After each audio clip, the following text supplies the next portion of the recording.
Arrependimento, parte 3. O primeiro passo para arrependimento é o desejo de algo melhor. Você deseja algo melhor na sua vida? Se você não deseja, então não adianta. Você deseja curtir o que tem nessa terra?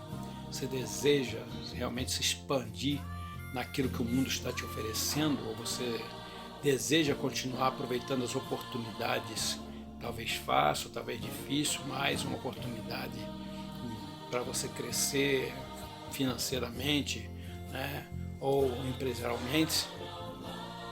Então, não tem chance para Deus.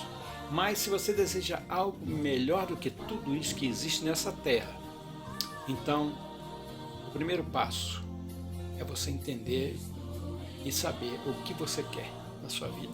Quer viver nesse mundo? Ou você quer tirar um passaporte para a eternidade? Se você deseja um passaporte para a eternidade, então você está no caminho certo, está conosco. O segundo passo é obter conhecimento do que é melhor. Você sabe o que Deus tem para te oferecer na eternidade?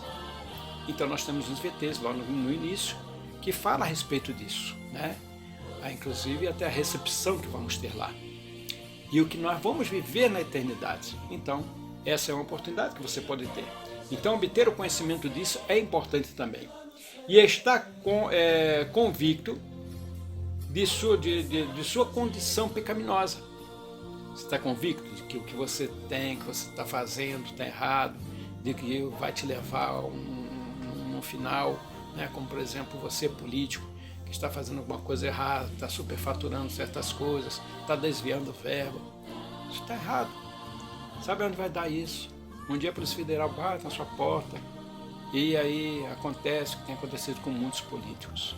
Inclusive com aqueles que dizem ser cristãos dentro desse estado de coisas. Presos, estão aí humilhados, inclusive achacoalhados e inclusive até mesmo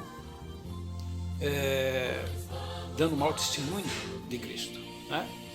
Então, se você compreende isso, o quarto ponto é o seguinte, é pensar, você não tem condições, não tem potência, não tem força para vencer o que você tem. Você precisa de Cristo para ser salvo.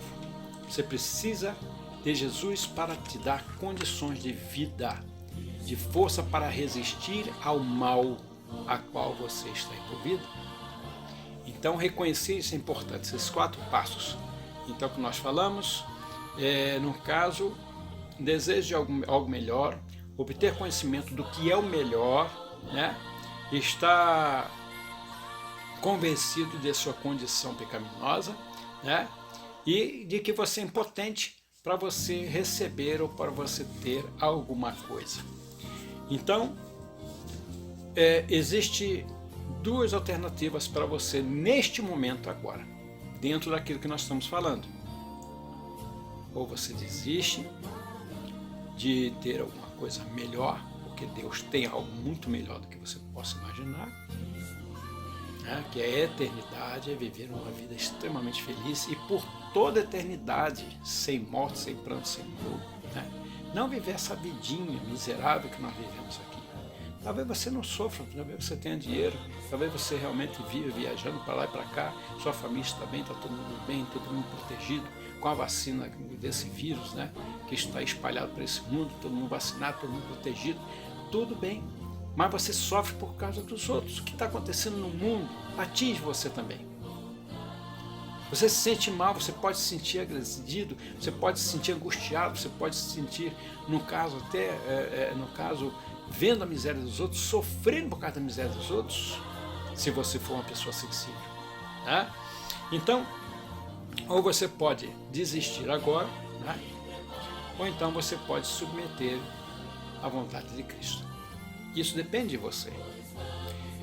Diz assim um pensamento, que ensinava os judeus que o pecador devia se arrepender-se antes de lhe ser oferecido o amor de Deus.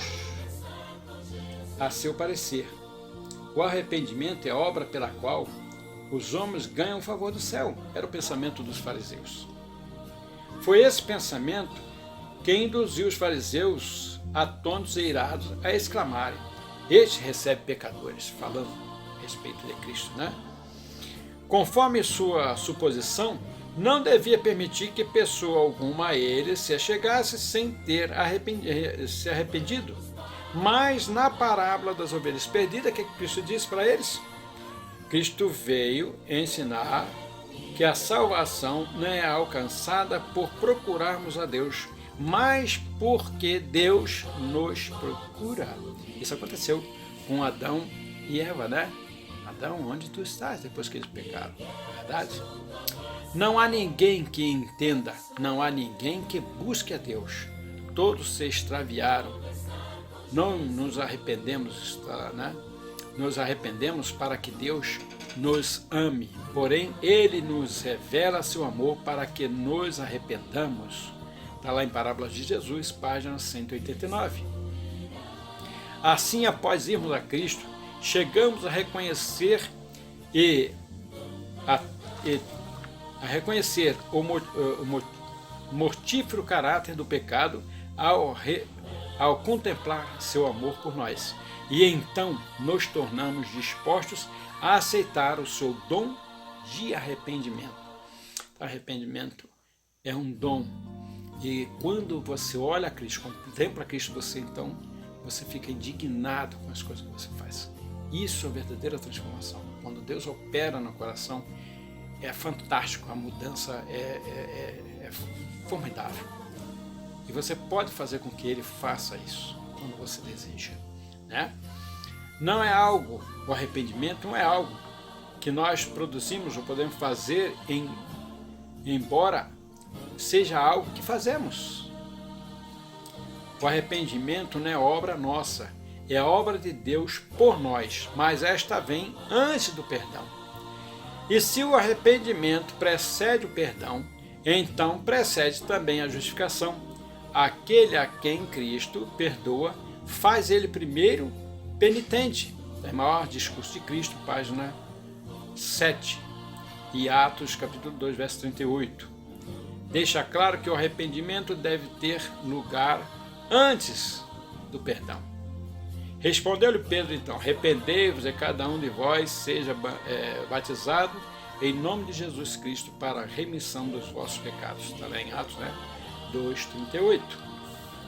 Então às vezes as pessoas questionam o valor de tornar-se tão meticuloso em tentar isolar a lista na ordem de cada evento do ir a Cristo para a salvação. Certamente não é como se tivesse uma lista para ir conferindo cada item ao progredir e saber o que fazer em seguida. Mas o inimigo de Deus e do homem tem uma firme suprimento de mal entendimento pelo caminho. E tais coisas podem formar uma barreira entre nós e Deus.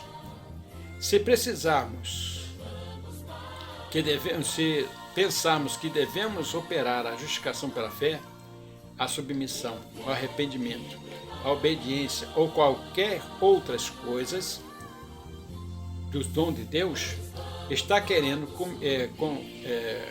conceder-nos gratuitamente, podemos deixar de ir a Ele, e ir a Ele é a única maneira de recebermos os seus dons. Então, se tudo é um dom, então não podemos deixar de ir a Ele. Então, a questão é, quando o inimigo confunde, o que você deve fazer? Então, não existe uma regra, do que vai acontecer. Só Deus sabe como você vai se converter. Tem muitas pessoas na igreja que foram batizadas, mas não são convertidas. E tem muitas pessoas na igreja que ainda não foram batizadas, mas são convertidas. E aí, como explicar isso?